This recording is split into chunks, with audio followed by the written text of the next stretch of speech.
இன்றைக்கி நம்ம வந்து ஒரே வீடியோவிலே hair pack, hair serum, hair conditioner எல்லாமே பார்க்க போகிறோம். அதுக்கு ஃபஸ்ட்டு ஃப்ளாக்ஸீட், அதாவது ஆளி விதை, கருஞ்சீரகம், ரோஸ்மெரி இலை, நெக்ஸ்ட்டு வந்து வெந்தயம். இது மூணையும் வந்து அதாவது ஹாட் வாட்டர் ஊற்றி ஓவர் நைட் ஊற வச்சு எடுத்துட்டு அந்த தண்ணியை மட்டும் வடிகட்டி எடுத்து ஸ்ப்ரே பாட்டிலில் நீங்கள் வச்சுக்கிட்டீங்க அப்படின்னா அது ஹேர் சீரம். அதில் விட்டமின் ஐ ஆயில் கேப்சூல்ஸோ இல்லை ஏதோ ஒரு ஆயிலோ நீங்கள் யூஸ் பண்ணிக்கலாம். எல்லாத்தையுமே 3 to 4 days மட்டும்தான் ஃப்ரிட்ஜில் வச்சு நம்ம ஸ்டோர் பண்ணிக்க முடியும். அதுக்கு மேலே புதுசாக வந்து நீங்கள் அரைச்சி யூஸ் பண்ணிக்கலாம்.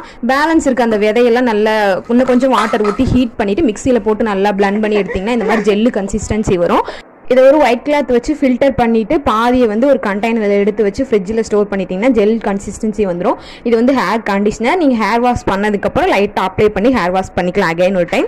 அதுக்கப்புறம் பேலன்ஸ் இருக்கிற அந்த செக்கை, அந்த பேலன்ஸ் நம்ம ஃபில்டர் பண்ணி வச்சது எல்லாத்தையும் 1 செகண்ட் மறுபடியும் போட்டு நல்லா பிளண்ட் பண்ணி ஹேர் பேக் மாதிரி நீங்கள் போட்டுட்டு ஒரு 20 minutes வச்சுட்டு நீங்கள் வந்து ஹேர் வாஷ்